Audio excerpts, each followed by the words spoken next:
Namaste and greetings. I, Riya Shah, researcher at IMPRI, Impact and Policy Research Institute, Prabhav एवं नीति अनुसंधान संस्थान, Nai Delhi, extend my warmest welcome to you all for the IMPRI #Web Policy Talk. Today, we have gathered for a distinguished lecture on the topic, Emerging Dimensions of India's National Security by Dr. Arvind Gupta.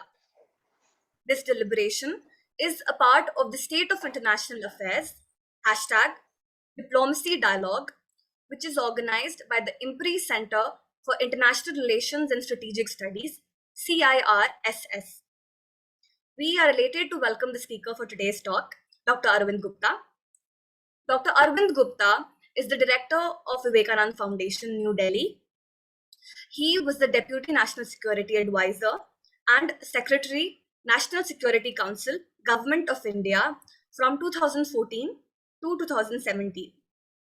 Earlier, he was the Director General of the Institute for Defence Studies and Analysis, Ministry of Defence, New Delhi from 2012 to 2014 and a former career diplomat.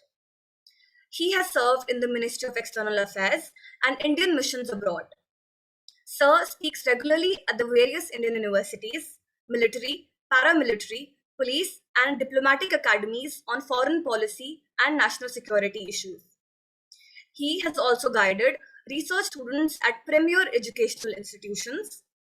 Sir is a member of the Board of Studies of the School of International Studies at Jawaharlal Nehru University and has honorary academic positions at Punjab University and Andhra University. Sir is a prolific writer and has authored many books, including Opportunity for India in a Changing World, How India Manages its National Security, India's Foreign Policy, Surviving in a Turbulent World, and many others. We welcome you, sir. Our discussants for today are Rahul Roy-Chaudhury, Senior Fellow, South Asia, International Institute for Strategic Studies, IISS London, Associate Fellow, Centre for Contemporary South Asia Studies, Oxford University, London, Dr. Sitakanta Mishra, Associate Professor, International Relations, School of Liberal Studies, Pandit Deen Dayal Energy University, Gujarat. We welcome you all. Dr. Simi Mehta, CEO and Editorial Director, IMPRI, New Delhi, is the moderator for this session today. We welcome you, ma'am. Thank you. Now I invite Dr. Simi Mehta to initiate the deliberation with her opening remarks and to proceed further with the discussion. We look forward to learning from the esteemed gathering. Thank you. Thank you, Ria, and a very good afternoon to everyone from India. Good morning, Rahul sir. This is a pure honor for all of us at IMPRI to be hosting this distinguished lecture.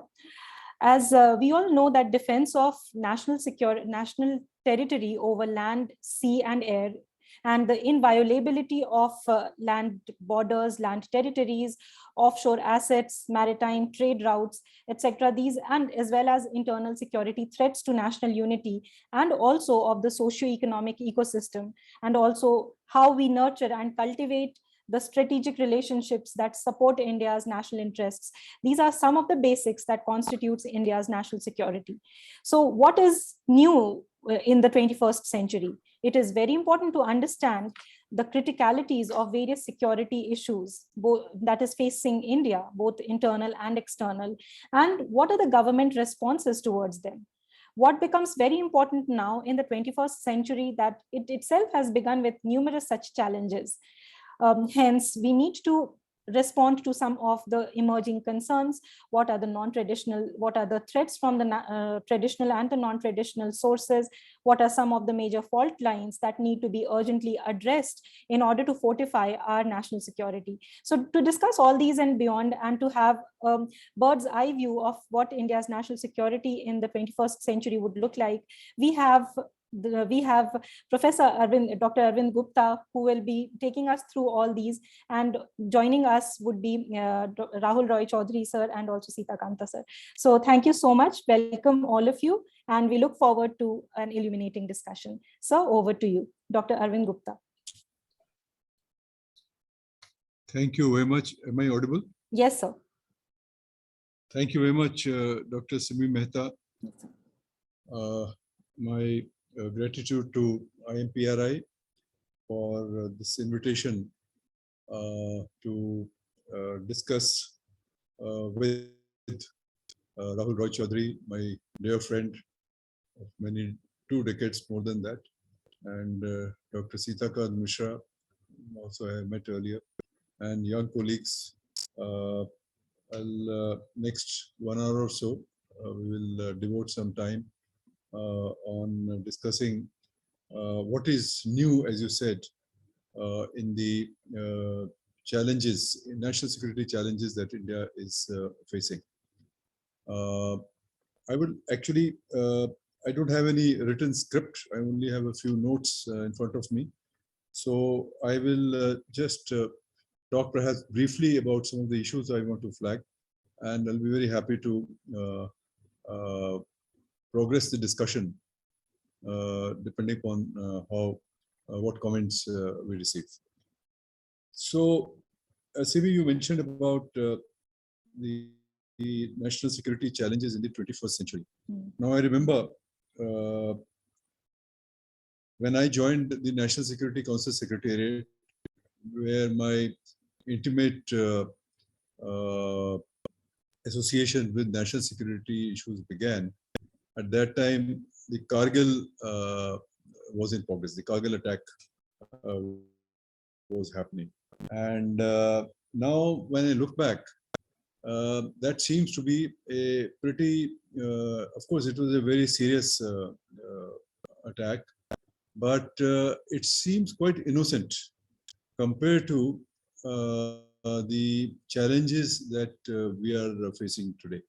So when you talk about 21st century, I think we have to probably break the 21st century, that is 20 years that have gone, in 2 or 3 parts, because things are moving so fast that today what's happening seems to be far more serious than what happened, let's say, 10 years ago or 15 years ago. The point I'm making is that the international landscape is changing so rapidly. The technology landscape has changed so rapidly. And we have had some very serious issues, global issues, which have had global implications. For instance, in the beginning of the century, we had the terror attacks, which completely changed the security environment of that time. And then we had the financial and economic crisis, global financial and economic crisis in 2008-9, which actually led to China coming of age in a way. We had 2014, the Russian annexation of Crimea, where we did not pay that much attention at that point of time, but now it seems, in hindsight, very clear that that was also the beginning of a new chapter in international security. And the latest manifestation of that is the Russian invasion of Ukraine. In between, we have had series of events. We had the Arab Spring in the Middle East. That was also a very major event. And we have also had the Chinese, I would say, annexation of the South China Sea islands, disputed islands. The tensions surrounding Hong Kong and Taiwan. These probably are lesser events, not as dramatic compared to what is happening today. And we could also add to these some very major and regularly happening events, which drain a lot of resources and energy, and these are really coming from the climate change. But of course, I think the cake is taken by the COVID, which is not exactly a national security or international security event, but which has also had many security implications. So in some sense, the mainstreaming of the non-traditional security issues into mainstream security issues, I think that is also a development of the last 20 years or so. Now, as a result of these major events and crises, the many crises which are also playing out. For instance, there is this migration that has happened. We also saw Brexit that happened. We saw several civil wars that were going on. Of course, the Syrian situation is very important. I'm just, you know it all, but I'm just trying to make the point that it's almost as if there is a weekly show. Every week, some new movie is released, and we are left. We have not yet cleared the fallout of the previous events, and the new events begin to take place. There's never enough time to catch up, to sort out the older issues, and you have a new issue that is emerging. And every time a new issue emerges, its complexity is more than what is of an earlier event or an episode. So today, as a result of all this, what in the, in around 2000 or so, we were still living in a unipolar moment in a way. There was one superpower, one major power, that is the US, and essentially the new powers that were emerging, whether it was Russia or whether it was China, they were to be incorporated into that system led by the Western countries, which was set up way back in after the Second World War. And now the situation is that those who set up that system or those systems, they themselves are beginning to lose their grip on that very system. So 20 years, or if I add another 10 years, let's say from the Cold War, end of the Cold War, demise of the Soviet Union, let's say we talk in 30 years. So we see that gradually there is a kind of a unraveling of the old order that is happening. It is not fully unraveled. It may not fully unravel in the next few years, but certainly the many parts of the system that was set up, they are under tremendous stress and strain. And today we are entering into, I think we can say it with a greater confidence now than say 10 years ago, that we are entering into a system of some disorderliness that is there. And I think people say, analysts say that perhaps 10 years are going to be very critical and crucial. And after 10 years, either this 10 years, this system will unravel more fully, more completely, and perhaps maybe a new system might arise or may not arise. So anyway, that's a question of essentially the transition to a new order has begun. What that new order will be, we do not know, but certainly the old order and its efficacy is today in question.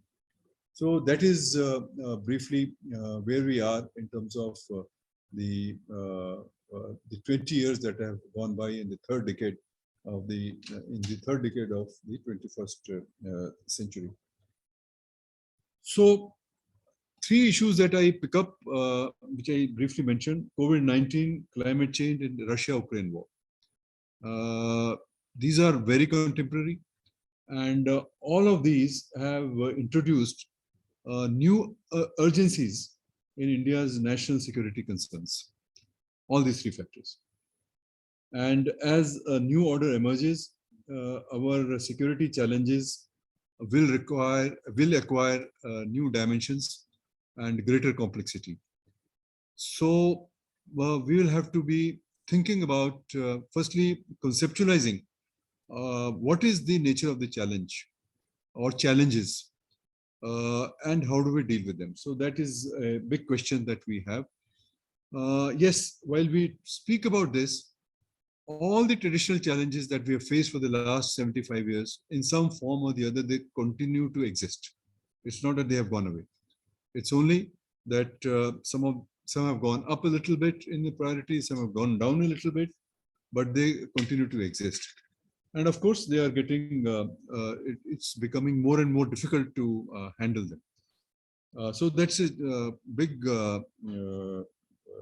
task for the national security planners, first to conceptualize these challenges and then to also find a way of dealing with them. So traditionally, what have been our challenges? I think these are well known, so I won't go into details. China has been a major challenge in all these 70 years, but in different phases we have tried to sometimes underplay this. But certainly, what happened in 2020 in the Galwan, that has completely changed the India-China relationship. So what direction it takes, that's one issue. Pakistan has always been a challenge. It remains a challenge, but the nature of Pakistan challenge is also changing. Today, Pakistan is in a deep turmoil, economic turmoil certainly. Also, it's a grip of the political instability. There is also what has happened in Afghanistan lately. So the whole AFPAK region is also once again becoming very turbulent. And this time, of course, the return of the Taliban, that has added new dimensions. There's nobody really from the Western world to anchor the security framework in that region. So, and the recent discussions and some agreements between the Pakistani government and the TTP. This is also a development which will embolden terrorism and radicalization, and India will have to be worried about that. But I'll come to that in a minute. Then, of course, there is this China-Pakistan nexus. Now, China-Pakistan nexus is not new to us. It's been there since the 60s, when the Chinese and Pakistanis came together and Pakistan handed over the Shaksgam Valley to China. But now its nature has changed quite considerably in the last few years, particularly when the Chinese have unfolded this China-Pakistan economic corridor, and they have got access to a very sensitive part of the Indian Ocean, the Arabian Sea, and through that to the Middle East, etc. The China-Pakistan economic corridor has major implications for India because the corridor passes through the Indian territory, sovereign territory of India, and that has impacted India-China relations as well. But this China-Pakistan nexus has also another dimension, that all these some $60 billion worth of projects which were supposed to have been implemented, executed in Pakistan, some of them have been implemented. And Gwadar port is one example where now the Chinese have accessed, not only in access to, as I said, to the Arabian Sea, but also perhaps now they will be building up their military presence there. And in the nearby port of Jiwani, it is said that they are building a naval base. But obviously there is a military dimension to it. But another aspect of this is the indebtedness of the the Pakistanis to the Chinese that has grown. So Pakistan today, a lot of its economic problems are coming from this indebtedness that it has, not just to China, but generally, but China certainly, and also the lack of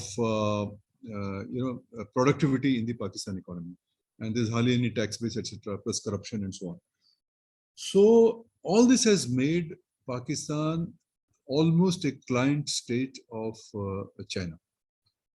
And the Chinese presence has grown, and there are now talk about, because of the security concerns the Chinese nationals have in Pakistan. So the Chinese are negotiating some kind of a presence, security presence in Pakistan as well.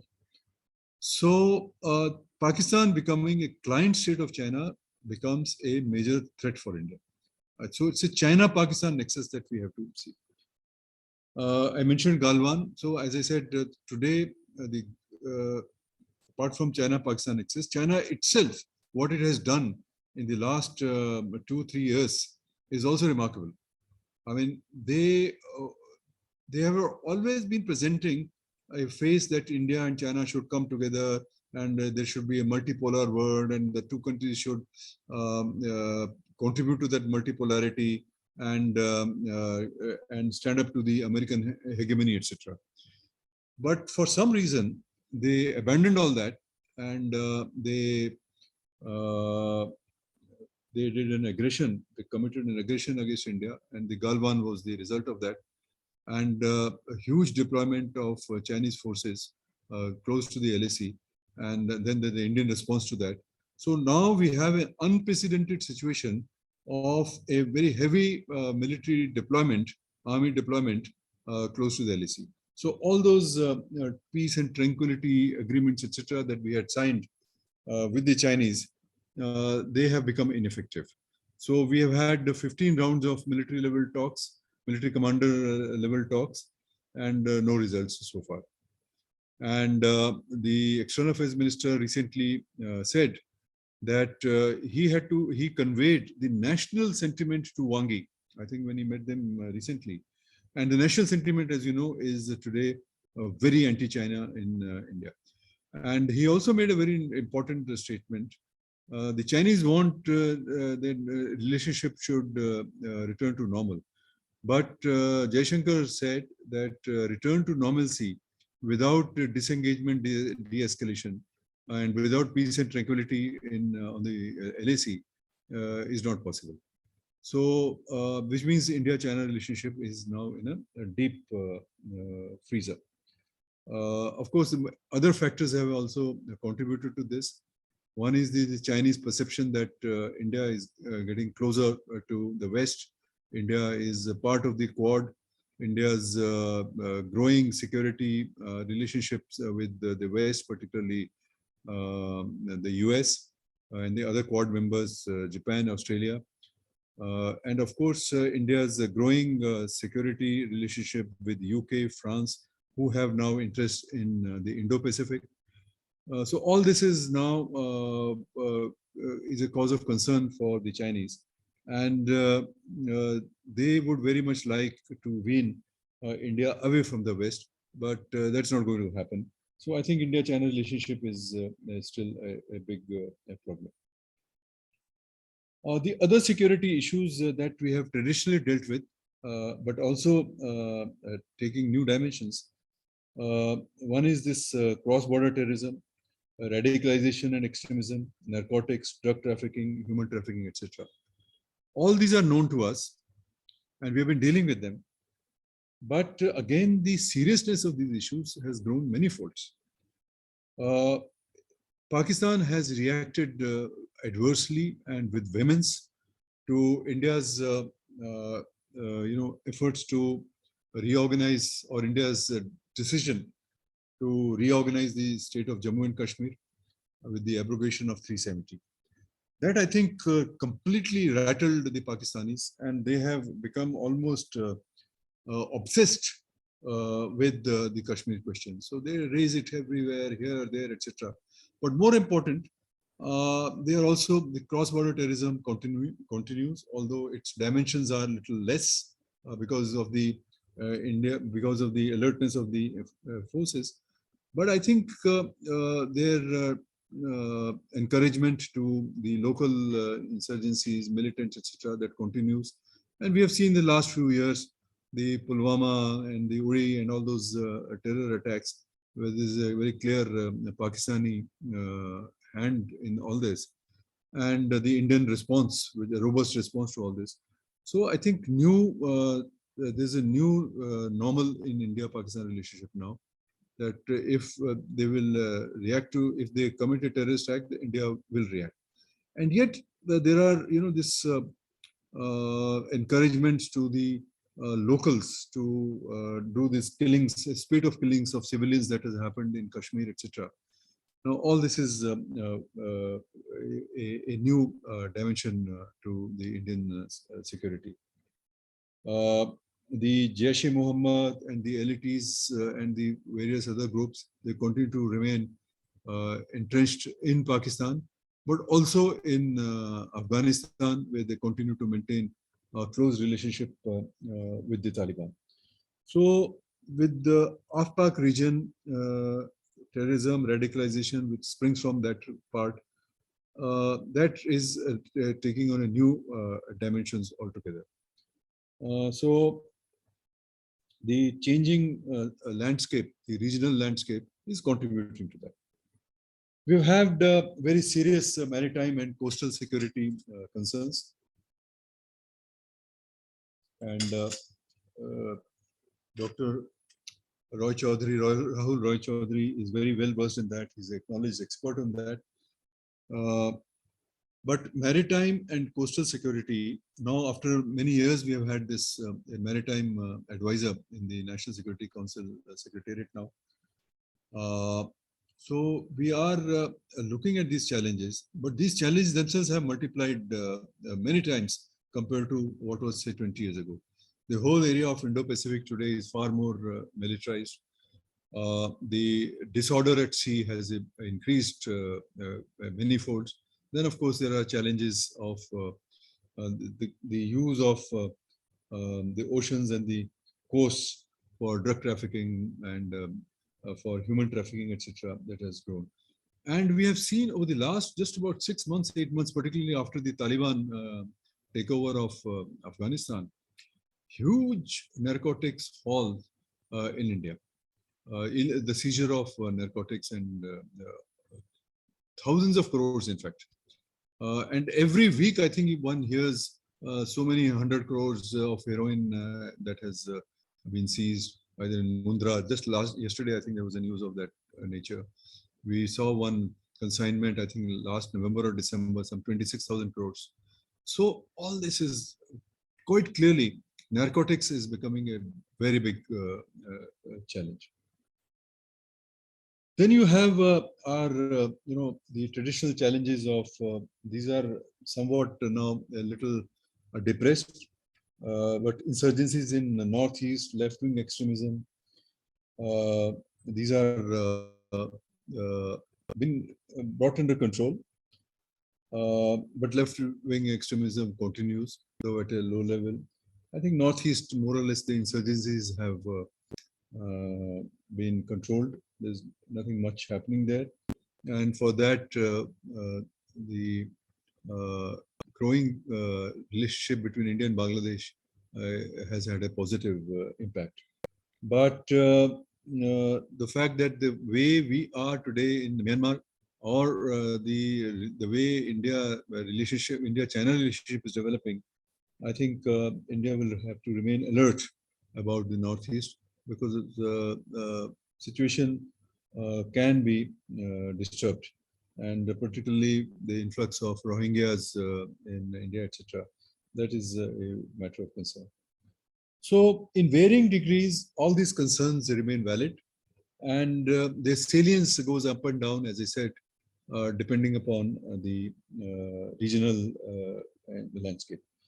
But an additional set of challenges that I think we need to focus on and have become very important, and these emerge from the technologies. The technology landscape has changed so dramatically and has impacted every aspect of our lives. And each of these technologies, whether it is machine learning or artificial intelligence or quantum or cryptocurrencies and all that, blockchains and so on.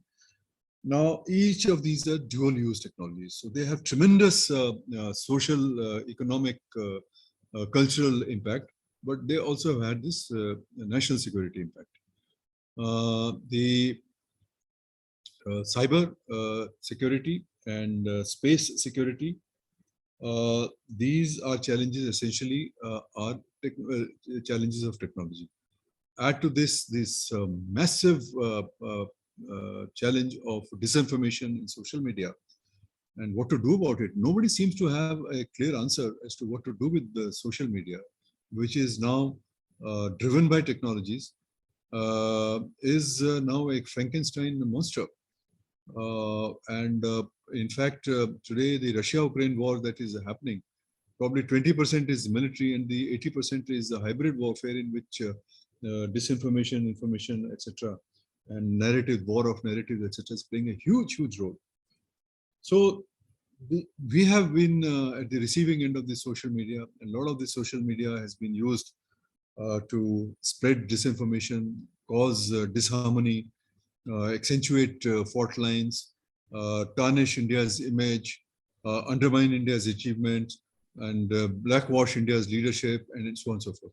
And in this large amount of people who are living outside, both Indians and non-Indians, they are also coming together and undermining India. So that is something that we have also to be worried about. Now, I think the salience of non-traditional security issues has grown tremendously I think that's one big change and something which is new for India. Earlier, we used to take note of these like pandemics and so on. I remember, Rahul would also remember, many years ago, we had done some work on biological warfare, etc., in the National Security Council Secretariat, and that also talked about health security, vaccines at that point of time. But we did not take those things very seriously. And when COVID happened, what did we see? We found that we were dealing with a triple whammy. One was, of course, the health security, health crisis itself. Then there was the economic crisis, and there was this national security, the Chinese attack. And all of this had a national security crisis. So I think those now we are seeing the extreme weather events and their impact on national security. India is now experiencing massive floods. Many parts of India are under flood right now. And every day you see so many NDRF teams are being mobilized to do rescue operations. There is hardly a season in which we do not have landslides, which are causing havoc. And we recently saw the cloudburst in the Amarnath Yatra. The point I'm making is that all these disasters, which are now rooted in climate change, they drain away a lot of your resources, a lot of energy. And the armed forces, paramilitaries, etc., they themselves get involved in dealing with the rescue operations and rehabilitation and so on. So non-traditional security issues are now becoming mainstream for India as well. And to this, I will add some more. And that brings me to Russia-Ukraine war as well. Russia-Ukraine war, of course, India is not directly impacted, but there are huge indirect, intangible consequences for India. India, for instance, today is paying, last year it paid $120 billion in the import of crude oil. Last year means the financial year that ended March 22. So only 1 year of the war, you can say. But the oil prices have been very high. And if the oil prices remain at this level, probably 120 billion will become 180 billion or 100, maybe 200 billion. So our whole, current account deficit goes out of sync. And then you have the because of the crisis, because of the Russia-Ukraine crisis and the sanctions, the impact on the world is such that according to the figures coming out from various UN agencies, something like how many? About 80-90 million people have been pushed into extreme poverty. About 2/3 of the LDCs are in very vulnerable situation, and it may lead to debt default. For India, which was oil and gas has become important, but also the fertilizers, which we are importing in big quantities, they have also become expensive. Now, all this will have an impact on the agriculture production. Agriculture production has gone down this year because of the heat waves, because there's about 4-5% drop in the wheat, and perhaps there could be also be less areas being sown on the Kharif side also. Now, all this translates into stress on the economy, stress on the prices. The price inflation is quite high at this point of time, and this will begin to can lead to some social unrest in many countries, but also could happen in India as well if we don't handle. Now, some of these factors are not directly related to Russia-Ukraine war, but many of these, some of these are. So the point to be noted here is that the indiscriminate use of sanctions by the West on Russia has had major global impact, India included, and it is leading to the unraveling of the major systems, global systems. Whether it is the financial system has come under impact, whether it's trading, whether it's shipping, all of these have been impacted, and their impact will obviously be there for non-combatant countries like India as well, and of course several other countries who have nothing to do with the war. And very interesting that the impact on Russia has been less than what was thought. Today, in the first 4.5 months or 5 months of the war, the Russian economy has not done that badly. Putin's ratings are still very high, and the Russians have made some gains in eastern Ukraine. I'm not justifying Russia's invasion, but what I'm saying is the Western calculation that the Russians will collapse, that has not happened and will not happen. Because a lot of the world, the major part of the world actually is quite sick of is a collateral damage of these sanctions. And the West is today taking such a narrow view of the war. They are not bothered. They are, of course, the NATO conference, NATO summit, etc. They have projected Russia as the main enemy. But look at what are they doing. जैसे अपने पैर में कुल्हाड़ी मारना, in Hindi we say that is exactly what's happening. The German economy has suffered. The big German companies are shutting down. Now they have had this Nord Stream 1, which has been closed down for maintenance, quote unquote maintenance. This will have a major impact on the German economy. And today, the entire policy of the Europeans and the West is being dictated by small countries like Lithuania or Poland. I mean, what is happening in this world? And what is these global systems which have been made over the last 75 years are unraveling. And nobody seems to be giving any thought. And this is also complicating India's security challenges. So this is the point I wanted to make, that these are the new trends in India's security. And I think the option before India is really to, of course, I think India has taken a very balanced position on Russia. It has not condoned the Russian action, military action, invasion. I think there is a huge public sentiment against Russian invasion. But at the same time, these sanctions are irrational because they are having such a major fallout on India and Indian economy, etc. So if the, as I think UNDP has said, there is a global and worldwide cost of living crisis, and we are seeing protests because of inflation, energy prices, fuel prices, etc. in many parts of the world, in Latin America, in Africa, and many other parts of the world. And we have seen what's happening in Sri Lanka, in our neighborhood, which of course, poor country was going through with their own problems. On top of that, now they have this, they cannot afford anything because of this. They don't have money, they didn't have money, and now they will not have money in future as well, because the prices are so, the costs are so high. So another, I think, trend which I would also like to highlight is the transformation of the Indo-Pacific itself, which has been going on for some years now. And but again, that is related to China. The transformation of Indo-Pacific, whether we say it openly or no, is a different matter, is because of the Chinese assertiveness in the region, and which has been there for the last several years.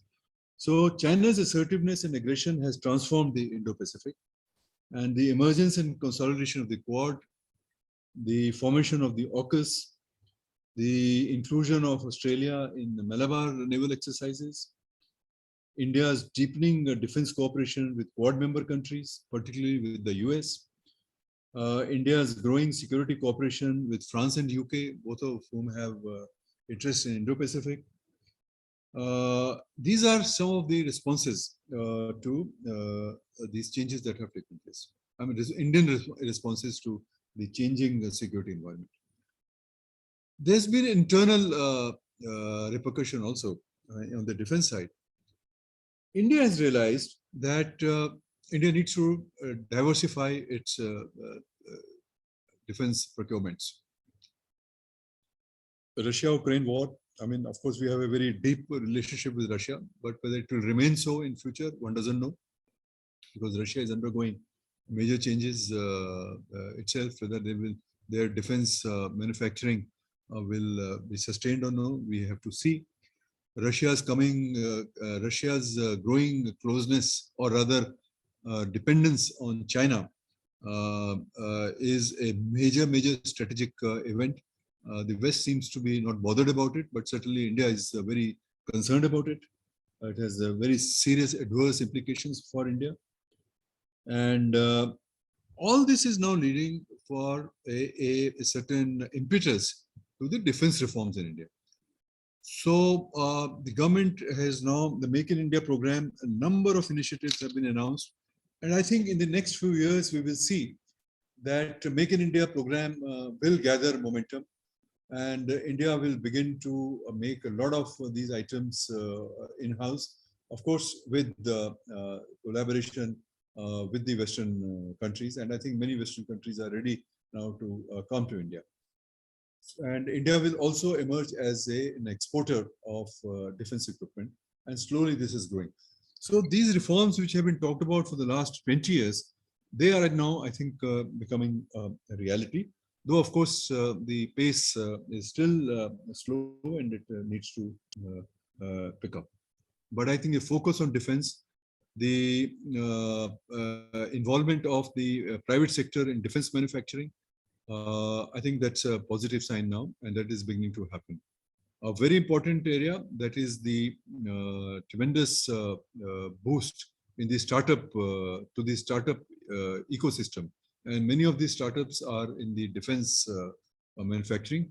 And for a change, the mindset of the Indian armed forces has changed, and they themselves are now personally means at the level of the leadership and also services wise, they are supporting these startups. And IDEX program, I think, which has turned out to be quite a success. So there's a beeline of youngsters who are coming now, and some of these startups will become unicorns, and some have become unicorns. And another very interesting development of the last couple of years, which also has security implications, and that is the government's effort or decision to bring private sector into the space sector. This is still a work in progress. It's just about beginning, but some fundamental institutional changes are being brought about, and I think very soon a space bill will come out, and which will provide the legal foundation. So you'll have space. You have all these new industry, niche areas like quantum computing. You have artificial intelligence and machine learning, and all these have dual use. They are dual use technologies, so they have national security implications. So I think in this area we will see drones. Yes, I should also mention drones. There's recently there was a drones festival in Delhi. It was very impressive. Prime Minister himself inaugurated that, and a number of startups have already now showing interest in drones, and one or two will probably become unicorns in the near future. And drones are now the future of warfare, as you know. And in this, of course, India and the Indian private sector is also looking for partnerships with the Western countries and advanced countries, etc. The ecosystem for defense manufacturing is now coming up. And we saw that in the space sector, certainly a couple of years ago, there was 19, I think, it was India tested its ASAT weapon, which was a very big, major achievement.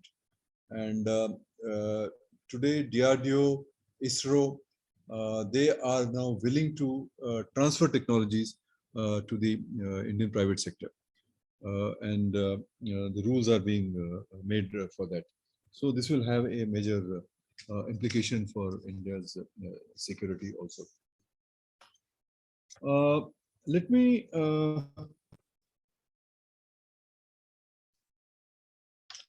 I think there is India's cooperation with several countries, as I said, defense cooperation, security cooperation is growing, which is a positive thing. And I think there's less hesitation today than before. But there's also a growing realization in India that nobody will come to help when you need it. So you'll have to fight your wars alone. You will have to. So that's why all these defense manufacturing, etc., Make in India is happening. And also, the Russia-Ukraine war is being studied very closely by the Indian military planners. How the new technologies are being used, how the Russian equipment has fared. Earlier, we used to say the wars will be short, but this war is continuing. And what are the fallouts of this war, the non-military fallouts of the war? In view of these, I think we will see a change in India's military doctrines. We now have, fortunately, a CDS in the sense that we'll have a new one soon, but the appointment is there. And the CDS becomes a focal point for this new thinking. So we'll see Russia-Ukraine war, these lessons will be learned. The Chinese preparations and the Chinese assertiveness and how it behaved in Galwan and what it is doing in the Tibet Peninsula, how the Chinese modernization, etc. So I would say that in the next 5 to 10 years, you will see the Indian military doctrines and war fighting itself will change. But in what direction, we have to see. But this change is coming because of this very big changes in the national security environment that has happened. So today, land, air, oceans, cyber, space, and also social media. And I think the focus on information warfare, hybrid warfare, all these concepts which were mostly academic so far, they are going to become very important and they will have practical implications. So that's another change I see. And you could also see that there's winds of change blowing in the Indian Armed Forces, and the recent very big decision, a very seminal decision which government took about this change of recruitment policies. Of course, jury is still out how it will impact the Indian Armed Forces, but we'll soon know. But that's indication that Indian Armed Forces will change. And they will change not only, they will incorporate new technologies. They will rely more on domestic production. They will have a very robust security and defense cooperation with other countries. And they will also change their internal practices. That is something that is happening. So I will end by saying that the world is at an inflection point. There is a lot of uncertainty. It's not very easy to plan far ahead.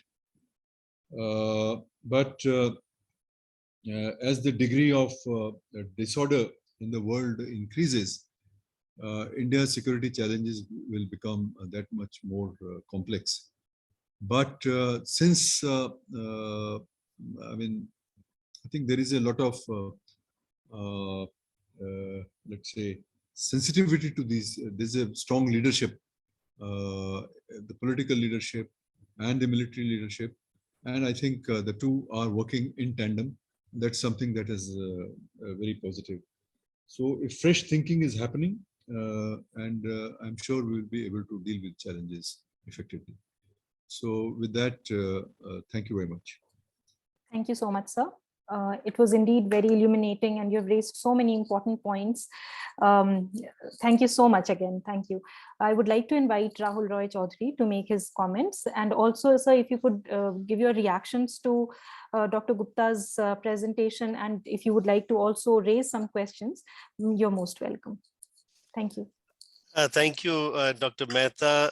Before I begin, I really want to congratulate Dr. Arvind Gupta for an outstanding presentation, which not only sort of looked at the scope of emerging challenges and threats to India's national security, but also delved deep into these challenges and provided us, I think, very useful framework on which to have this discussion. And I think, Dr. Gupta, if I may say so, you are uniquely placed to have made this presentation. I mean, you have had the operational experience on national security as our Deputy National Security Advisor. You've had the experience running two defense and security think tanks, the IDSA and now the VIF. And if I can add, in all the 20 years I've known you, the passion that you've displayed in enhancing India's national security, I think all have come together in this presentation.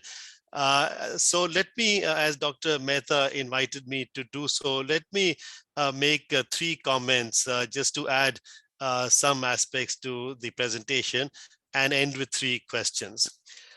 The first comment I want to make is, I think it's very important to look at this subject and what Dr. Arvind Gupta has said in terms of the context that India will be facing in the next decade or so. And to me, working on issues relating to India, but living outside India, I think the most important aspect is that in the next 10 to 12 years, India will have a much larger role and profile on the world stage. And I think this is an important fact to acknowledge and put in front of us. And this will be due to the size of the economy, which would become the third largest after China and the US by 2030 if India's growth continues to be 7 to 8% annually or more. Population, India is to become the largest country in the world, overtaking China in the next 2 years. And finally is democratic values and continuing to be the largest democracy in the world. This is important because India's domestic political stability, accounting for 1/6 of the world's population, essentially contributes to global stability. If 1/6 of the world's population is in a safe and secure environment.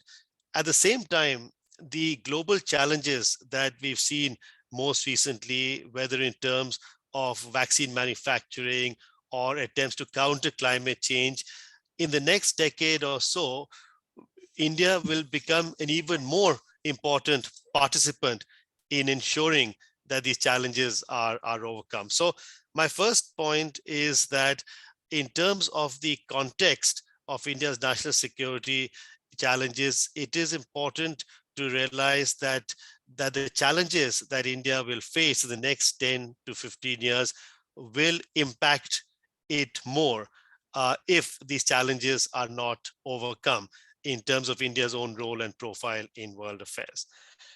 My second point is on China, and I know Dr. Gupta has spoken eloquently on this, but I just want to raise two quick points in this regard. The first is that it is important for us to realize that in the next few years, by 2030, the next 8 years, China will have overtaken the United States to become the largest economy in the world. And the consequence of that, I think we can all have a sense of. But it will also continue to be the second largest defense spender after the US, which of course is a much larger amount of money to spend. And in this respect, one key element which Dr. Gupta touched upon, but I want to emphasize, is the maritime aspect of China's increasing presence, influence, and impact in the region. And we will see this most visibly when China's aircraft carrier comes into the Indian Ocean for the first time ever in the next 2 to 3 years.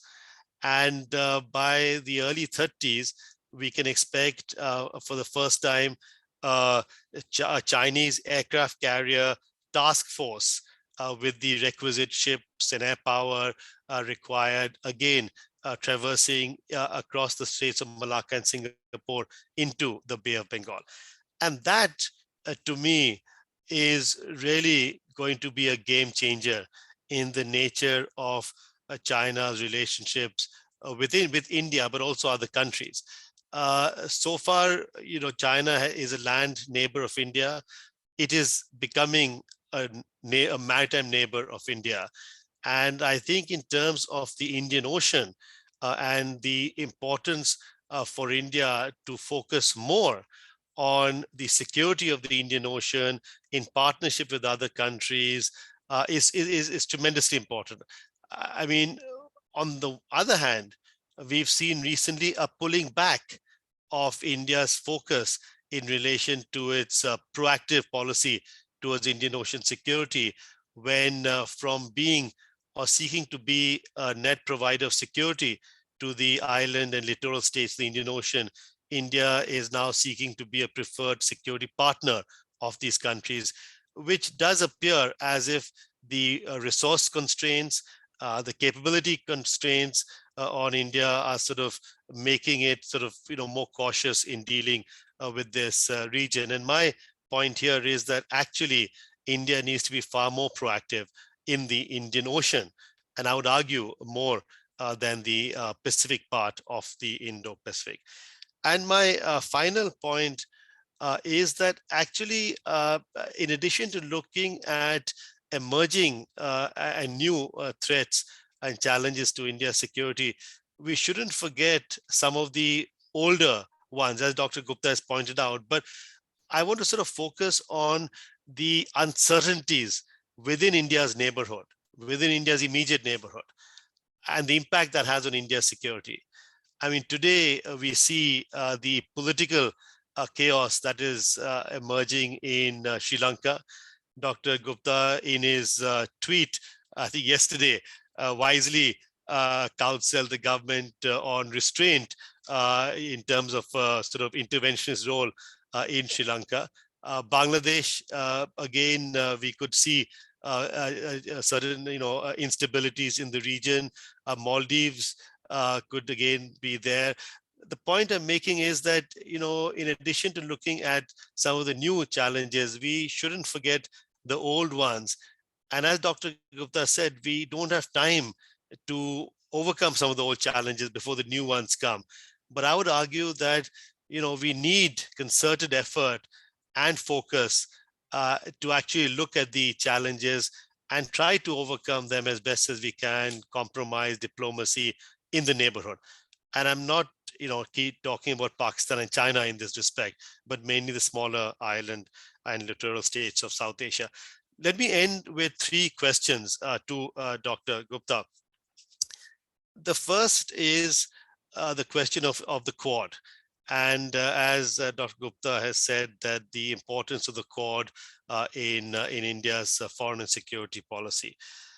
But, from India's official point of view, it has been very clear to make, to put across the narrative that the Quad is not a security partnership.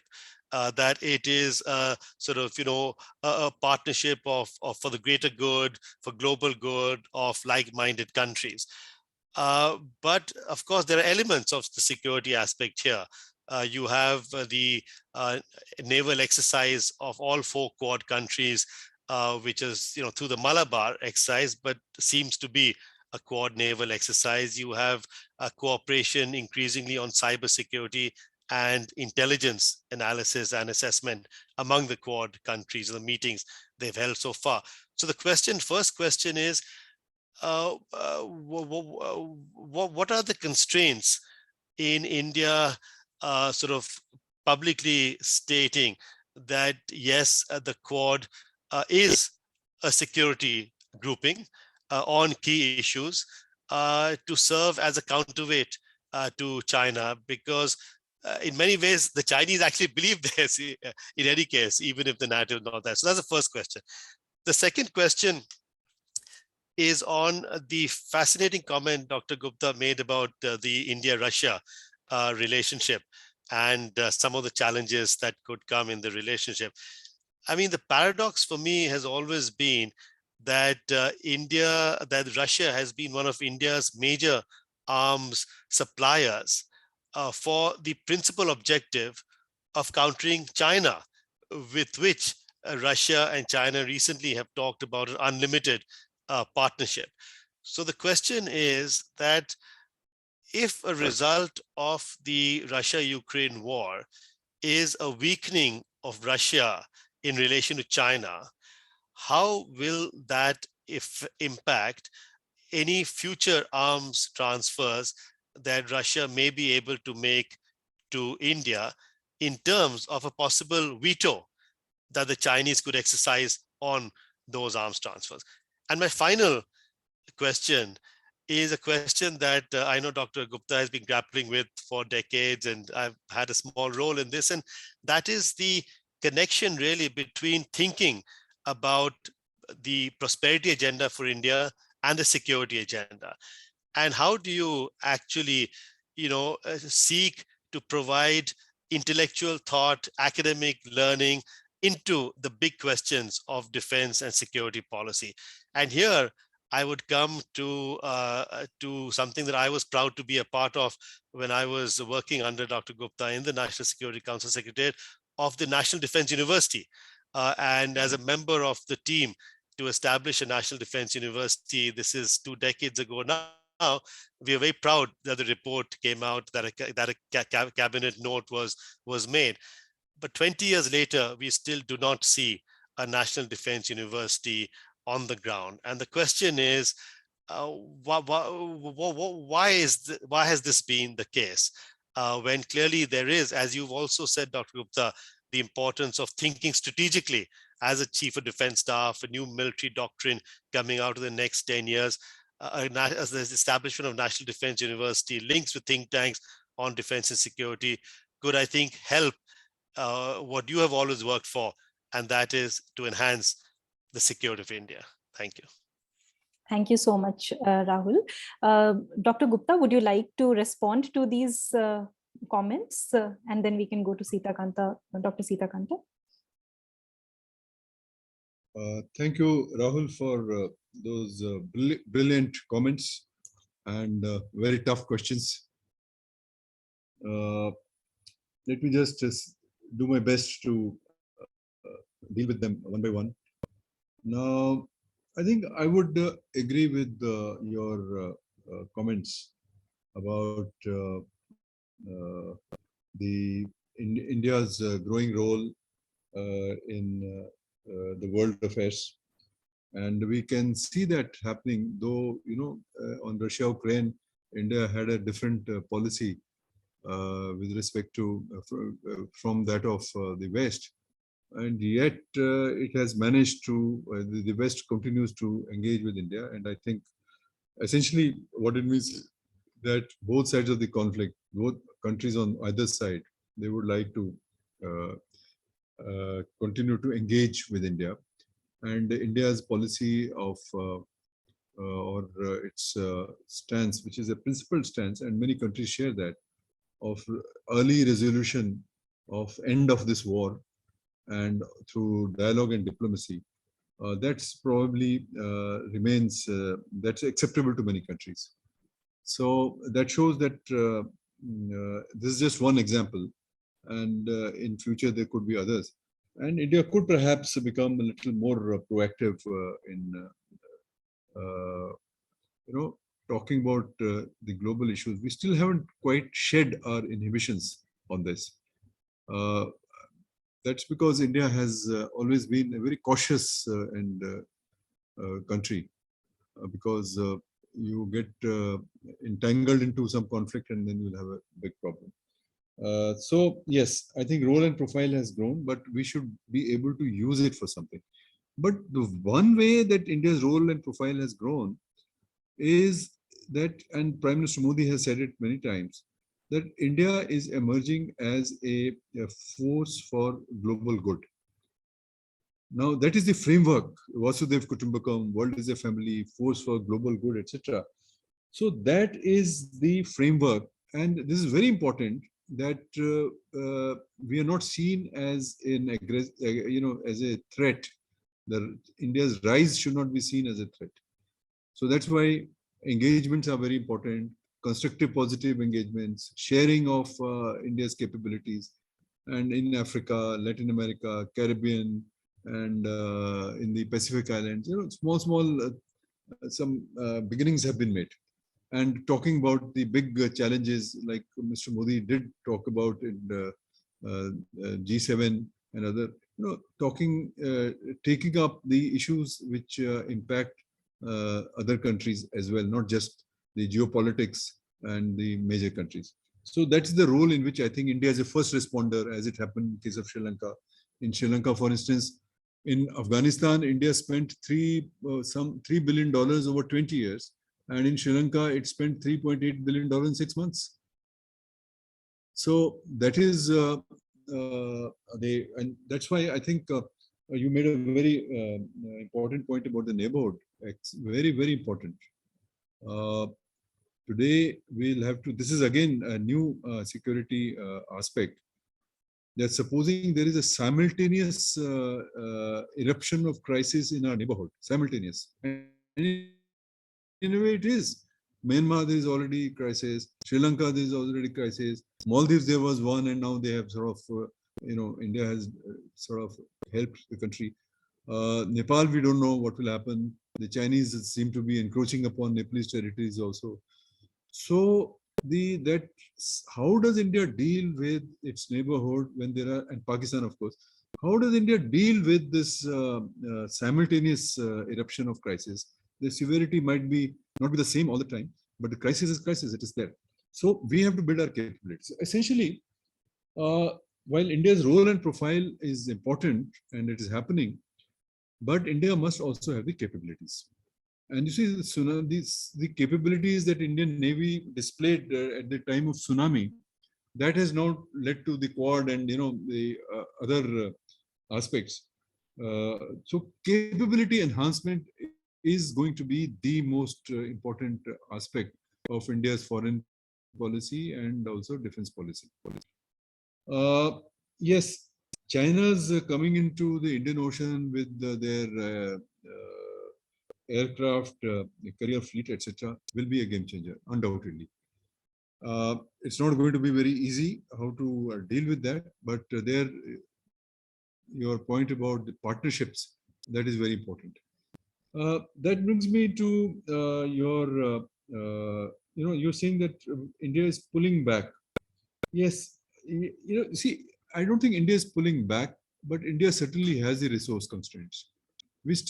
Our Navy is not where it should be. So I think partnerships do become very important. But at the same time, as I said, that the framework is that our critical crisis will have to deal by ourselves. So we have to build capabilities. Resources is going to emerge as a major constraint. I think we were on course for a 5 trillion economy then till the COVID happened. We still, of course, have 3 more years to go. We may be able to pick up. But COVID kind of a setback if it happens. And now this major setback due to Russia, Ukraine and the sanctions. And the result is that if current account deficit, etc., increases, then economic growth will probably come down. So these are the challenges, and this will certainly put constraints on our resources. And resources for armed forces are not going to be that easy. That's why we'll have to fill the gap by strengthening our Make in India program, because that way if we are able to manufacture in India, that will be cheaper, and also export arms. So that's another direction, and of course build partnerships, which is so this is the direction in which India is moving. Regarding your questions, Quad, I think there's been a lot of debate about Quad as a security alliance. Why is it not security alliance, etc. Now, the Quad has not happened overnight. So it's not that one day people met and they could have written a charter and said this is Quad. The Quad already has a history, and the Quad's history is starting from 2007, and you are very familiar with that history. So there have been zigzags and ups and downs in the various countries, and they're thinking about the Quad, and with the result that for many years it was dormant, nothing was happening till 2017. So I would say that the way the situation, you see, there was a time when everybody was wooing China. I mean, the US administration was wooing China, Australia was wooing China, and China was, the major source for investment and so on. So the anti-China thing was not explicit. Though people realized it, India certainly realized it, because we always felt the Chinese heat. So China was being brought into the WTO. China was being given market status, market economy status, even when it was not a market economy. So there was a lot of mollycoddling of China that was happening. And even today, despite the Trump trade war and so on, the decoupling hasn't really happened. So China still remains very important economically for all these countries. And even today, China is taken as not as the main threat, it's Russia, whereas it should be China in the Western thinking. So I think those ambiguities do play. There is a whole history of it. So the Quad has, that's why I think there is a certain ambiguity built in the Quad. As you said rightly, that it has certain security dimensions, but not the hardcore security. But that is being now, compensated by other organizations like the AUKUS that has come, or Japan-Australia defense agreement that has been signed. And who knows how the Quad might change. But there is another, I think, important factor. There's also a thinking, at least in India. See, India, probably we are mentally, psychologically not prepared for any alliance discipline. So I think it will be case to case. As you know, all the logistics agreements, etc., have happened over 10 years or 15 years of debate. So everything is debated. So the alliance discipline, and even probably the other member countries, they would not like to convert into an alliance of 4 countries and then take on to alliance discipline, because that restricts the flexibility. So I think most of these countries will like to retain their flexibility and maneuvering and freedom of maneuver. And for that, I think the Quad is a good platform. And if the Quad is able to deliver on 4 or 5 important things that it has identified, vaccine was one, now cybersecurity, even they have space security, Quad fellowship, information sharing, and so many other, and infrastructure, then perhaps there will be greater confidence. Right now, Quad is nothing to show, except for the summit and summitry, which is important. But in terms of concrete things, there's no outcome which can frighten China, let me put it this way. I mean, except for they are scared sometimes about naval exercises, but which is not a part of the Quad. So I suppose Quad will evolve the way it is evolving. Flexible, little bit amorphous, adjusting to the changes, etc. And the hardcore security will be taken care of and by other countries and by different organizations, trilaterals, bilaterals, and so on and so forth. So, and I think this policy suits India because it will not be a part of any alliance. So that, and India, as you know, wants to keep Indo-Pacific open. And another very important thing is, Quad is still not fully acceptable. You do Shangri dialogue every year. Quad is still not acceptable to the ASEAN countries. although they keep saying it's a centrality of ASEAN and so on. But ASEAN has not come out quite good because for obvious reasons. China. I mean, the ASEAN cannot take sides essentially. ASEAN countries will find it very difficult to take sides between US and China. So if Quad is not, if supposing you formalize it as an alliance and the ASEAN rejects it, then where does it leave you? So I think these are the reasons which are very important factor inhibiting Quad's conversion into a security alliance. Weakening of Russia and the Chinese veto on Russian supplies. Look, yes, I think right now Russia's dependence on China is growing, but there is no. I don't believe this low limit thing. That was just a rhetoric. There are huge problems in Russia, China. Weakening of China itself will enhance the Russian heat on China. And you talk to any Russian expert, and they will tell you that they don't like their growing dependence on China. So there are Russia-China contradictions. And I think India can very easily, because there is a huge benefit that Russia will derive from India. And not just the military, but on the economic side also. You see, on the,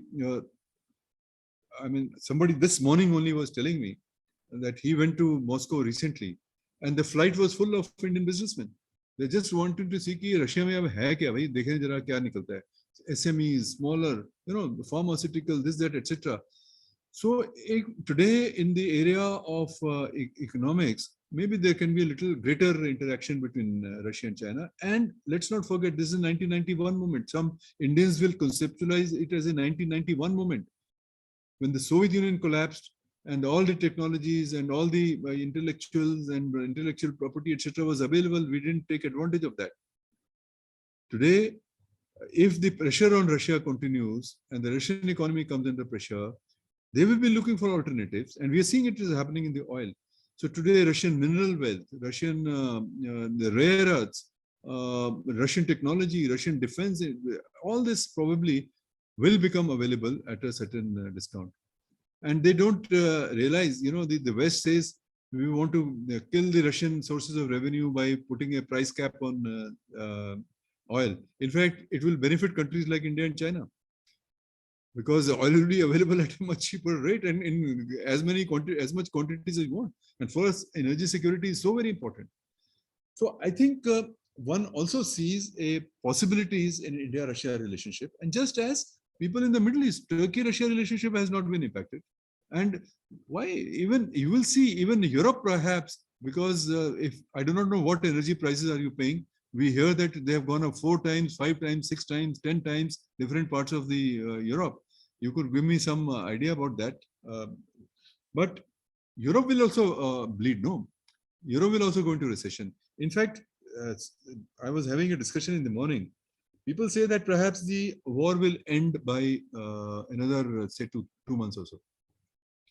Putin will end the war before the winters, perhaps. This is one scenario.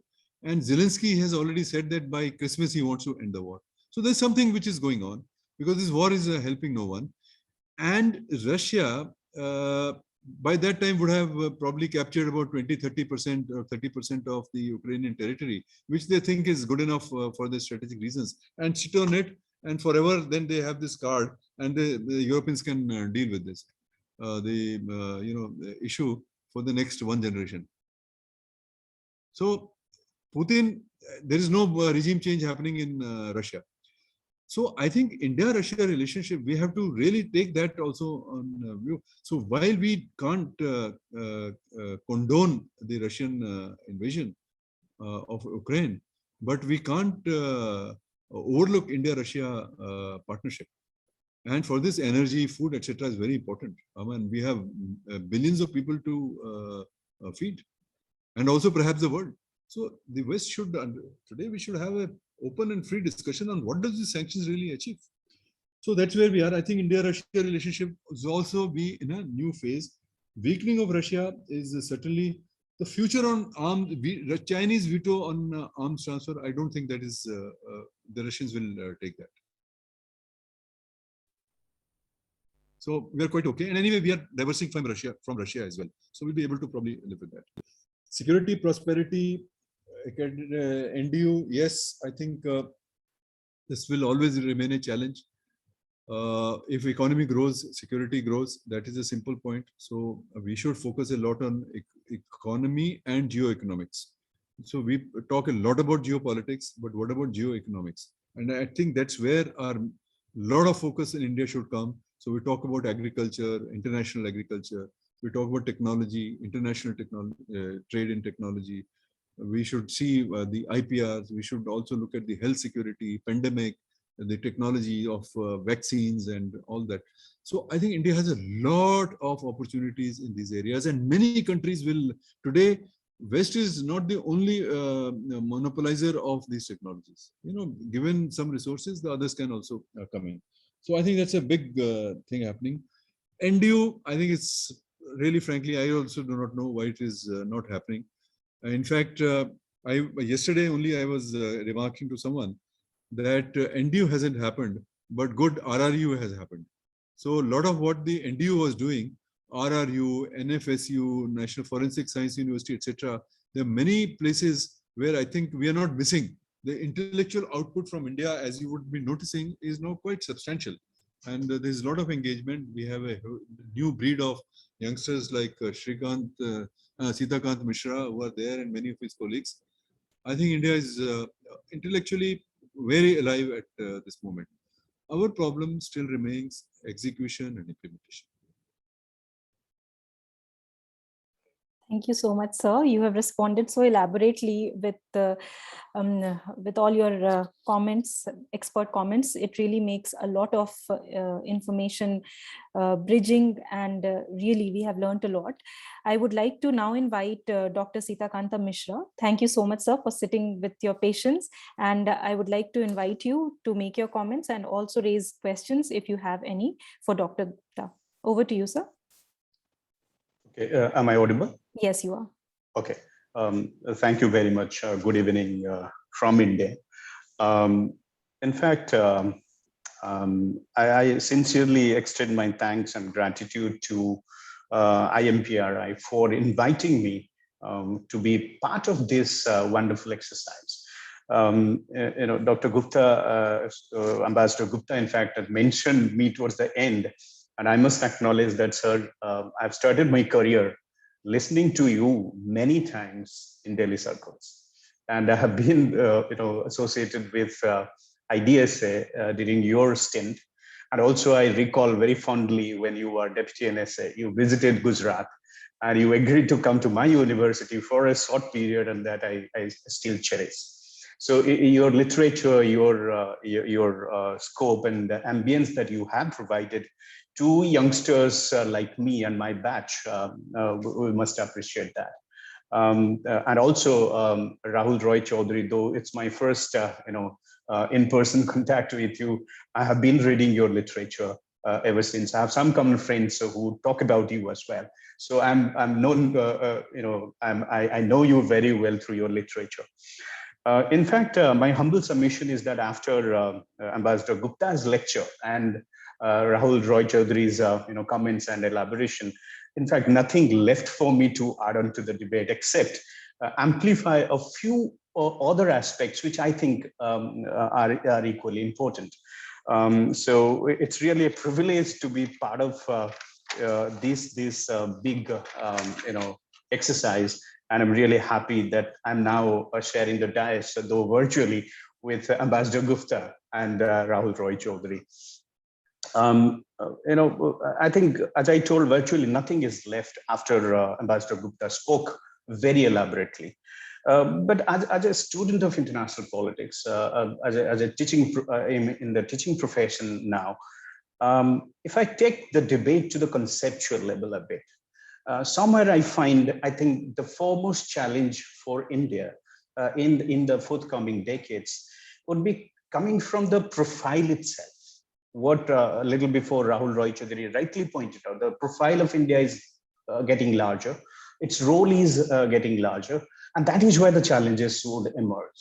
And that's what, if I put it in a conceptual framework, I think the difficulty of being a rising power will bring lot more challenges to India's foreign policy and national security. And I have written a small article on this, the difficulty of being a rising power. If India is a rising power today, or whatever great power, whichever power, middle power, whatever it is, it's definitely rising. So the rising power, when assert its role and image in international arena or the world order doesn't really welcome wholeheartedly rising power. And what happens is systemic constraints are posed by the status quoist power. And that's what I think is likely to happen with India. And if I put Chinese position, for quite some time we have seen how China was struggling to assert its role in global politics, and automatically kind of competition unfolded between China and America. And the debate was, who is the number one? Similarly, what I visualize in decades ahead, I think when India will assume more and greater role in international politics, there'll be much more systemic constraints will be posed by the existing powers or superpowers to ensure that India really doesn't come up in a big way to take over the international stage. And that's where I think the more challenges India has to take up. As an extended debate out of this particular, I would like to highlight, and rightly Ambassador Gupta has pointed out, the COVID-19 pandemic time and the role of India. In fact, if you look at India's role in the entire episode, that gives a kind of very positive gesture that yes, India can really take up some global role or challenges, or what I would call it is a crisis time leadership role in the world. And when the entire world was actually caught up with managing internal problems, and neither America nor China nor Russia could come up to take up the global challenge of pandemic or crisis time leadership role, it is India and Narendra Modi who really showcased, or in some way or other, took up some challenge, some leadership role to provide some help to other countries. So what I call it is a leadership, crisis time leadership role that India has extended. And that is the starting point where India can assert its role more and more, and India can showcase its larger profile and role in the world. But that will invite challenges, as I said, difficulty of being a rising power. The second point that I would also focus on, what Ambassador Gupta has very rightly pointed about the neighborhood. And he rightly pointed about the China problem, the Pakistan problem, the nexus between the two. This is likely to continue with India as a formidable challenge in the foreseeable future. Absolutely, there is no doubt about it. But in a generic way, the neighborhood problems are really not big for India, because it has always been like this. The neighborhood, particularly the South Asia, has always been very fluid, very turbulent. It's like a center-periphery model where the center is relatively stable than the periphery, and India is doing well comparatively to the peripheral countries. So whatever going on right now, or it may unfold in a big way, I think India can still manage. But definitely the bigger challenges are China and Pakistan, and they will continue to create problems or challenges for India in the foreseeable future.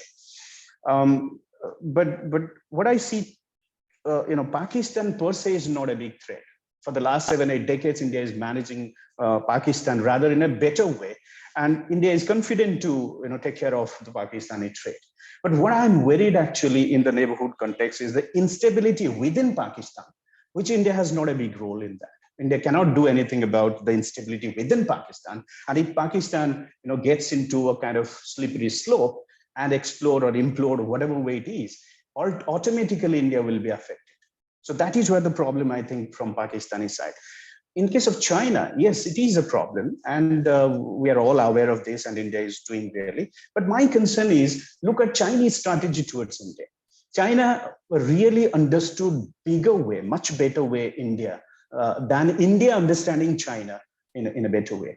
If I take this debate to a little bit far-reaching or a little bit extended, the way China has really nurtured a kind of stake within Indian domestic politics, at least you find some ideological inclination within India having linkages with China.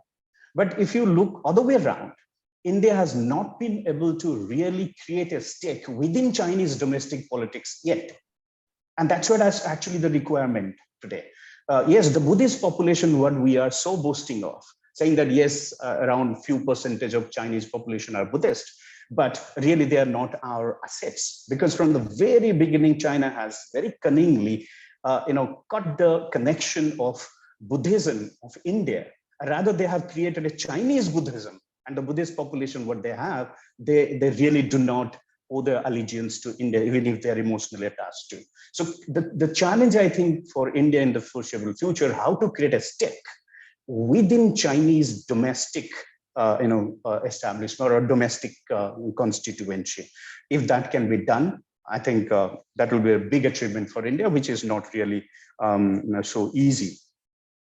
The other point, I think, the China-Pakistan nexus, which Ambassador Gupta has very, very rightly pointed out, and what India is really worried about, I think the 2.5 front war. Yes, India is in fact fighting in this environment for the last 6-7 decades. But yes, definitely it will be a challenge if there is a 2.5 front war, two war, India and China, and then China and Pakistan, and then the half front is from the non-state actors. That would be a tricky situation, and this was a greater challenge, which will continue as India grows in the future. Afghanistan will remain definitely a baggage for India. The non-state actor, that is Taliban, a little while ago was a fringe element or a Taliban non-state actor, but now it is in charge of a state. So the nomenclature of a non-state actor in the neighborhood is changing. The Taliban is no more a non-state actor, rather a kind of semi-non-state actor. And now if they decide to do whatever way, whether they acquire nuclear weapons or they sabotage or they help implode Pakistan, or Pakistan help them to acquire nuclear weapon, these are some of the very, very hyped debate that is discussed in India as well, and cause of concern for the entire world as well. So instability within the region is definitely is a security threat or challenging situation that India has to face as it go along. But the other aspect which I think we need to worry about is the nuclear safety security angle. In this region, we have, if you include Southern Asia as a whole, you have 3 nuclear weapon countries. And there are other countries who are having some nuclear technology infrastructure as well. So nuclear safety security will remain as an important security challenge for India to manage, both within and also in the neighborhood. The maritime domain has been really, aptly brought out by Ambassador Gupta and also Rahul Roy-Chaudhury. But one thing that I need to add here is, yes, maybe in the Indo-Pacific or in the Indian Ocean, India has some sort of control or a player, a dominant player in this part of the world. But what we are actually missing in the debate today is the Chinese presence in the East African coast, which is rampant, and the Djibouti and all other East African littoral countries where China is investing rampantly in their infrastructure, port build up, which is going to really crop up as a big problem in the future in the maritime domain itself. So that aspect, I think India has to look into as it goes along. The technological evolution, the dual-use technology, Ambassador Gupta has rightly pointed out, are definitely going to remain as a big challenge. And to amplify that aspect, in fact, I think what is called now a deep fake problem, the deep fake technology, like manipulation of data or a hoax situation where data is manipulated or a hoax is created, that would lead to a kind of escalatory situation, both in the conventional theater or also in the nuclear theater, and the cyber war, artificial intelligence are such disruptive technologies that are coming up. Imagine if they are misused or falls into the hands of the wrong people, then obviously India will be in trouble, and India has to deal with that situation. The other aspect, I think, what needs to be emphasized is also the defense equipment procurement. And I think India is very much dependent, and the defense establishment, defense production establishment in India needs to be strengthened. And that would remain a challenge, how to diversify your procurement process. So far, we India is heavily dependent on Russia. Now, gradually, it is shifting its ratio, and probably it will take some more time to really diversify and come up with a rational basket of procurement. In the non-traditional security dimension, I think nothing for me to add except the fact that probably in the future, India will have a problem of water security, which is now very, very scarce because of the climate change and the river problems within the domestic level. Water scarcity will increase more and more, and that will have some non-traditional security challenge that India has to address in an urgent manner.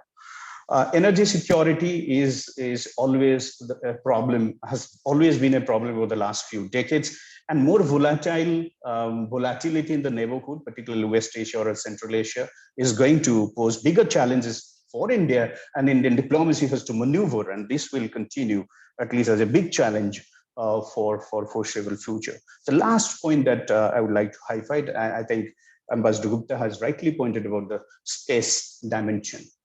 I think India has a sizable space assets that are lying up above. And given the fact that ASA technology is there in the neighborhood as well, how safe and secure would be our or India's space assets? Can India really think of securing its space assets when ASA technology is proliferating? And I think that would be a big headache for the future, how India has to secure its space assets. So with this, I think I have one simple question to Ambassador Gupta. Always, it's a pleasure to get clarified by him. This is about another dimension of the Quad or the AUKUS. Somewhere I find the impression, or I got the impression that at American circles, they feel that India is not really forthcoming to meet the expectation of America. Probably the Quad that was promoted by America for quite some time, and India got along, and probably the expectation from America to counterbalance China within that framework, which India did not really meet that expectation. And now what it seems to me that the AUKUS has been promoted, where another country, that is Australia, is being posed as a counterweight to China. Is that true, or is it just a kind of speculation? With this, I rest my argument. Thank you very much. It's always a pleasure to be part of this deliberation. Look forward to listen to you, sir. Thank you. Over to you, Dr. Simi. Thank you so much, Dr. Mishra. So wonderfully put. And sir, before handing it over to you, maybe if I take this opportunity and ask one question from my side as well about India's security first vision and the doctrine of offensive defense of the Narendra Modi government. This seems to have altered the strategic calculus of India's opponents, and as we now are deftly utilizing our military force along with the diplomatic and economic pressures. So do you think, or do you see this as being synchronous to the new India, where we are the rule makers rather than rule takers? And what, according to you, are further strategies that need to be adopted with a short or medium or a long-term vision? So over to you. Thank you. Thank you very much for those questions. Sitakant, I really very impressed with your overview that you have given of the key security issues. And I do remember your stint at the IDSA and my visit to Gujarat. And I hope you're doing well, and we're very happy to. And more important, your job is really to train people. We need now younger people who can take charge in a way. The older generation can only be there as a decoration, really. So, so good to see Simi also. I've had a couple of interactions with her when she came to the VIF. I'm so glad that, some time ago we used to say, there's nobody studying these issues in the Indian universities, etc. There's this book And he was a part of even a task force in the of Ministry of HRD, and say कि भाई कुछ करना चाहिए security and so on. And we should study these issues. But I think there is now much greater interest. But what is important is that it is becoming a multidisciplinary, interdisciplinary kind of a thing. In fact, I would say that today I find the analysis of the top generals or top diplomats, etc. Of course, that's very good, but it is in a narrow sense. Today, we need people who can put everything together and then look at what is the challenge. And that's why National Security Council was set up. The initial document which came out defining what the National Security Council was, it talked about economic security, for instance. It talked about energy security. It even talked about social cohesion. It talked about what are the social trends, unemployment, all that. But it was more like a lip service at that point of time, more like academic ideas which were coming, but at least it was there. And now all of this has become so very important. Today, what are you going to talk? You know, Rahul talked about India pulling back, and India. This is simply a question of resources. And resources, it's not just India. I would like to ask what resources does the UK has today? In fact, I was listening to a debate which Boris Johnson, just before he resigned, he was having, his MPs were pulling him down. And he had no answers to, you know, either on the submarine program or on the tanks. I think there was some discussion. And he says, look, we have still about 100,000 people in the army. So nobody has that kind of resources. Very few. So China, that's why this resource asymmetry is going to be a problem. And that's why Quad and other things are very important. So let me just take some questions. Yes, the US, the Japanese, and the West, at least in our think tank circuits, they always make this point that India is not forthcoming on the Quad, and which is probably true, because India has a different perception and conception about the Indo-Pacific, and which was outlined by Modi in 2018 when he talked about open Indo-Pacific. But in hindsight, I think it was a good policy, because if you talk about open Indo-Pacific, rule-based, etc., then perhaps ASEAN is interested.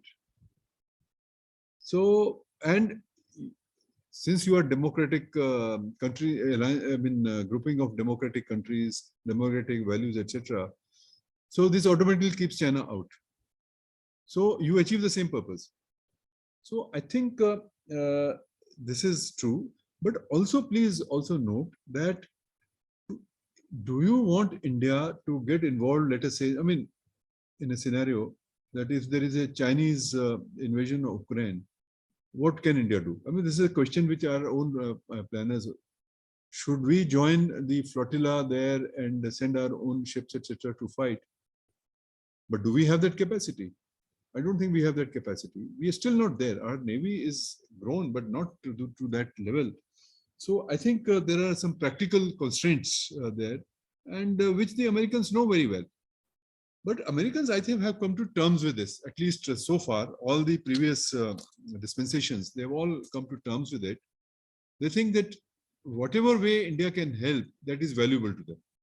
So that's why you have had these, logistics agreements and so on, and Malabar exercises, etc., and India's profile and weight. So probably India can play that game, but at the same time, increasing our resources and capability is very important. So short answer to your question is yes. The US and Japan and Australia do feel, but will they come to our, you see, we also have to ask a question. When Galwan happened, what was the explicit support from any of these countries? Nothing. So that's why India knows very well that they have to fight their wars alone. But if Taiwan happens, then India will probably help in whichever way, depending on what the situation at that point of is. It's just like saying that, when in Afghanistan, in the NATO mission, there were what, 30, 40, maybe more, 50, 60 countries. But somebody had sent an ambulance, somebody had sent one mine clearance unit, and 2 soldiers, 5 soldiers, and naam ke vaste they were there. So there is a different level of cooperation. But I'm sure if something happens in Taiwan, while India may not be able to send its ships, but its involvement would be there in some way or the other. Particularly if if we have to be mindful that Chinese, I mean, at least we have to first conceptualize whether Chinese will fight on multiple fronts. In fact, yesterday there was one discussion where there was a Taiwanese, there was a Japanese scholar, and they were talking about China's assertiveness. But the Chinese probably are getting ready at least to have those capabilities to take on all 3 or 4 fronts together. So they're also preparing for 3 front and so on. So in that scenario, if Taiwan happens and Galwan or something happens on Ladakh, then our resources will be obviously be used here, not there. But there can be other ways, diplomatic and maybe logistics or some information sharing is very important in these areas. And we don't know what will be the nature of the war. So the Americans know about this, that Indian participation in the Quad is important. And one doesn't have to press to become a NATO. I mean, moment you make it to NATO, there will be a pushback somewhere. So that's also not a very good thing. Simi's question about New India, whether our behavior corresponds to New India, and yes, I think it does because this our surgical strikes and Pulwama, etc., has sent a very big signal, and also India has displayed its capabilities to evacuate large number of Indian nationals from battle zones. Which means there are capabilities of various kinds, which can be used in many ways. So this is certainly New India. And as I was saying, our security environment has become so complex. Traditional security issues, traditional issues remain, and new issues are emerging. And there is also, on top of that, layer of non-traditional issues. So it requires new approaches, and New India has this task to do that. I think there is this realization, but in the end, we'll have to increase our resource base. That is very, very important, and that too in a way that it is economically feasible. You cannot simply put all your resources in the national security, and then you find that you have huge issues on others. Look, by giving free ration, which is still continuing for more than 2 years, to 80 crore people, you have taken care of so much of security issues. Just imagine what would have happened. So everything is now, if we keep a healthy, so I was saying that if we take care of economics and geoeconomics today, I think a lot of our security issues will be taken care of, because ultimately everything depends on resources and capabilities. Thank you. Thank you very much, sir. We are actually running out of time, but I would just like to invite Dr. Sauravi for her question, and also Ria, if you have to still ask sir your question. Over to you quickly, please. Good afternoon, sir. So, my name is Sauravi, and I am a Research and Communication Associate here at IMPRI. So, I just have one question. That is there a possibility for India to play a bigger role in Afghanistan, especially in the areas of preventing extremism and terrorism from the country? Thank you, sir. Look, it's not very easy for India now, because we must admit that we spent $3 billion, but we got nothing out of it. Yes, there is some goodwill amongst the Afghan people, which is of course a intangible asset, but very useful. But what bigger role can you play when the Taliban are there? Right now, it's a kind of a holding operation for us. Somehow get back into Afghanistan and make sure that at least these terrorist groups, etc., do not undermine you. But given the nature of the Taliban regime, and their larger aims and objectives, it's very difficult to foresee any big role for India in Afghanistan. Our interests will remain, but our ability to play a role is limited. And anyway, we don't recognize the Taliban. We don't have an office. Maybe there may be some office at one point of time, but that is not the same thing as having a full-fledged economic relationship. And the Taliban themselves are very unpredictable what might happen. So right now, I think it's only small engagements, maybe some humanitarian assistance, maybe some contacts with the Taliban and sensitizing them to our interests. That is all that we can do at this stage. The situation is still fluid. And as I said, now if this TTP and the Pakistan deal, God knows how this this is Afghan-Pakistan region will be impacted by that. There may be a Talibanization of Pakistan itself, at least in some areas. That will create new problems. So at this point of time, I think it's good to remain in touch with the regional countries, and we are, whether it is Central Asia, whether it's Iran, Russia, and make sure that our the blowback on the terrorism side, radicalization side, that is we are able to handle. Thank you, sir. Ria, your question, please. Thank you for the insightful discussion, sir. So you talked about how the nature of warfare has changed to hybrid warfare. And we know that technology has sort of opened up many ways to conduct this type of hybrid warfare. And even a lot of Chinese big tech companies, they have a very close working relationship with the Communist Party of China. And the CCP uses such companies, say Alibaba, Huawei, and it even sort of sponsors cyber attacks, data theft, and espionage. So, how can India deal with this digital threat from China, especially when the domain of warfare is shifting towards hybrid warfare? Thank you, sir. Thank you for that question. Yes, you are absolutely right. The Chinese, the threat to India from China, the cyberspace, inside cyberspace, sponsored by China, is very real. And they can use the Chinese companies, etc. But let me just draw your attention to another aspect. It's not just China. When the Ukrainians were in difficulty, it was Elon Musk who came to their support, and to maintain and keep their communication going. So it's the West also that they are using these companies. Elon Musk supplied large number of, I believe, satellite phones and antennas, etc., to keep them going. And today, Ukraine, it's not just the Russians who are fighting a cyber war. Ukrainians are also equally adept at it.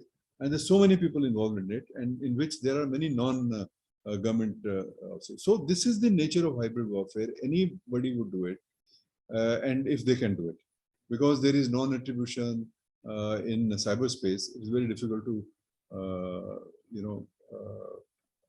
attribute. So today there are no norms, or hardly any norms, on the conduct of states in cyberspace. I mean, despite the UN GGE efforts, group of governmental experts, nothing much has happened. So I think it's a free-for-all situation right now. So we'll have to deal with that. Now, how do we deal with that? It's not very easy, but certainly, firstly, your defenses should be very strong. And we should also involve, you see, our armed forces, etc. These are tech wars. And there is not enough tech expertise within the structured armed forces. So we should involve, just as other countries are doing, those experts who can who know this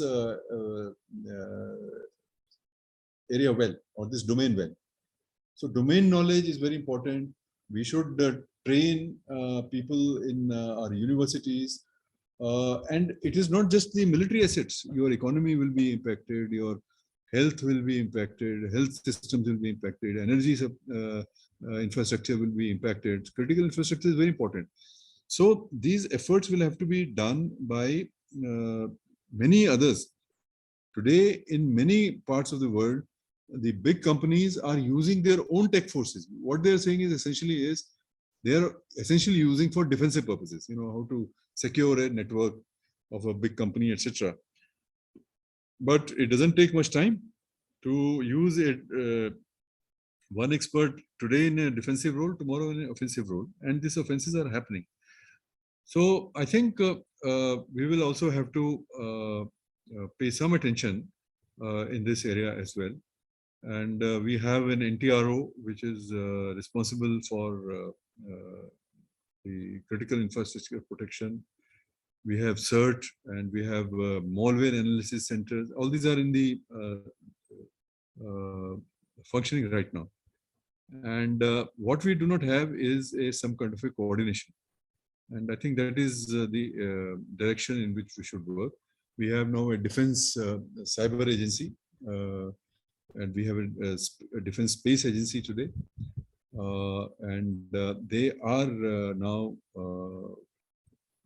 taking note of these problems and finding solutions. Thank you so much, sir. Because we have gone a bit past with the time, I would just quickly invite Dr. Rahul and Dr. Sitakanta for their concluding thoughts, a minute each, on the way forward in this in the national security of India. So over to you, Dr. Rahul, over to you. So please unmute. Yeah. You are not audible. You're not audible. No. Yeah. Is it with me or is it with everyone? No, the voice is not. Yeah. So we can't hear you. No, I think no. No. Now, can you? Yes. Yeah, sorry. Yeah, sorry, I've been pressing these buttons. I'm not sure what they do. Okay. Yeah. So I just, last comment is I want to end, in fact, where Dr. Gupta also ended, and talk about coordinating mechanisms. I mean, this is hugely important, to have a coordinating mechanism. He talked about NTRO, the defense agents, cyber agencies, etc. And I think we've seen this finally on the maritime sector, with the National Maritime Security Coordinator being appointed. We've seen this with the CDS appointment in that sense, and the next CDS hopefully be appointed soon.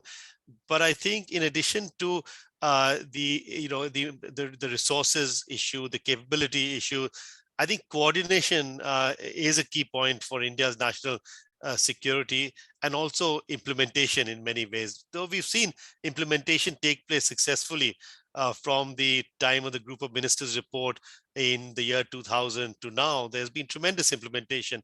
So I would just again say coordination is key for all the multiple agencies and organizations that have come up on the national security field. Thank you. Thank you so much, sir. Dr. Sitakanta, over to you. Thank you. I think there are very quick couple of points that I will put it as a concluding remark. The first is about the political leadership and the crucial role that the political leadership is going to play or important in thinking about the national security. I think strong political leadership, determined political leadership, or visionary political leadership is one of the enabling factor to really deal with the challenges. Challenges will be always there. There is no end to the challenges. So what determines how you deal with the challenge with the political leadership? The second one is the social cohesion. The enemies within needs to be really neutralized. And we all understand what it means. The third one, which is really important as well, to spread across widely, loudly, that India is an opportunity, not a threat, at least for the neighboring countries. And unless until your neighboring countries are with you, you can't just venture out. There will be always a baggage. So somewhere the other, I think we have to make it very clear or put it in the brain of the neighboring countries that India is an opportunity. So they should think in that manner, and that will lessen our baggage of the burden that we are facing in the national security domain. Thank you very much. Thank you very much. Just a very quick yes. one-liner. Yes, Sitakant, I entirely agree with you. We should see it as an opportunity all this is, because this is a time for India. If you sit back and don't take risks, you will be gone. I mean, nobody will bother about what India is. So I think opportunities, and that's why last year when I wrote that book, it was titled "Opportunities for India in a Changing World." So that was the whole theme. So I entirely agree with you. Yeah. Thank you so much, sir. Sir, we also have Professor Mridul Eapen. She's joining, she's Honorary Fellow, Center for Development Studies, Thiruvananthapuram, Kerala. Ma'am, if you could just ask your question quickly. Yeah. Yeah. This is a question actually, I think to Dr. Gupta, but the others also. One is a question and one is a comment. Now, I was very, it was a very interesting journey through, to national security and what's happening in the new world. I found it very interesting. But then at the end somewhere, I think when you were answering the question, Dr. Gupta, you talked about economic security. And you said how economically secure, if you can strengthen India as being economically secure, then that itself, strengthens your external security. And I think that's the point which defense analysts and experts should emphasize.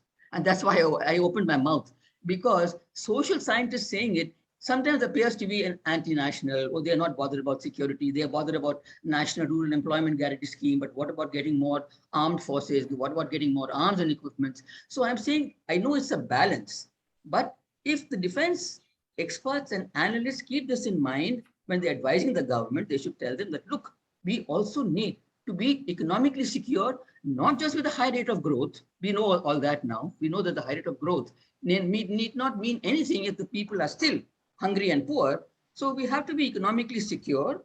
And the second thing I wanted to say, so this is an important message I wanted to convey to all, you all sort of top defense people. Right, ma'am. Ma'am, your question. Yes. Yeah. And the second thing quickly is a comment that, China is not the only one with spies. I mean, every country has its own spionage system. I mean, China may have one type of system, US and UK may have another type of system.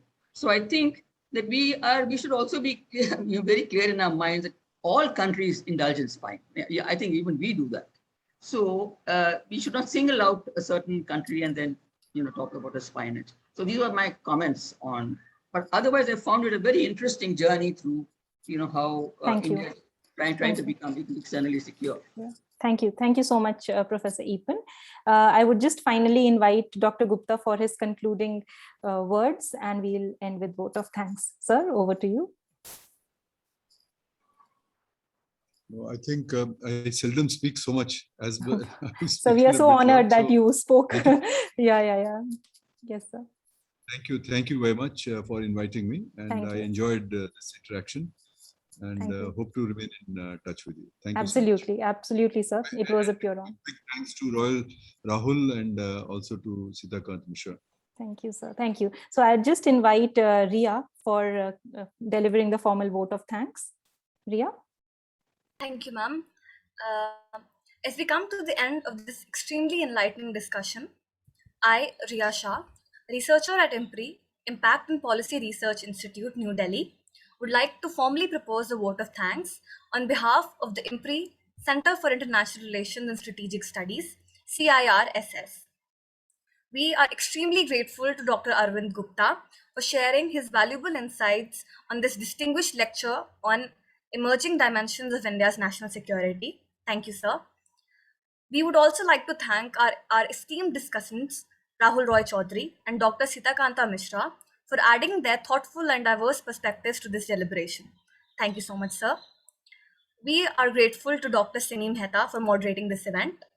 And of course, we thank all our participants here on Zoom or on Facebook Live for participating and raising pertinent questions. We would also like to thank colleagues from embassies and consulates of different countries. We are grateful if you're watching us later on YouTube or listening to us on various podcasts. I hope that you continue to tune in to our Diplomacy Dialogue series and IMPRI #Web Policy Talks. Thank you once again, and I wish you all a very good evening. Thank you. Thank you so much, sir. Thank you. Bye-bye.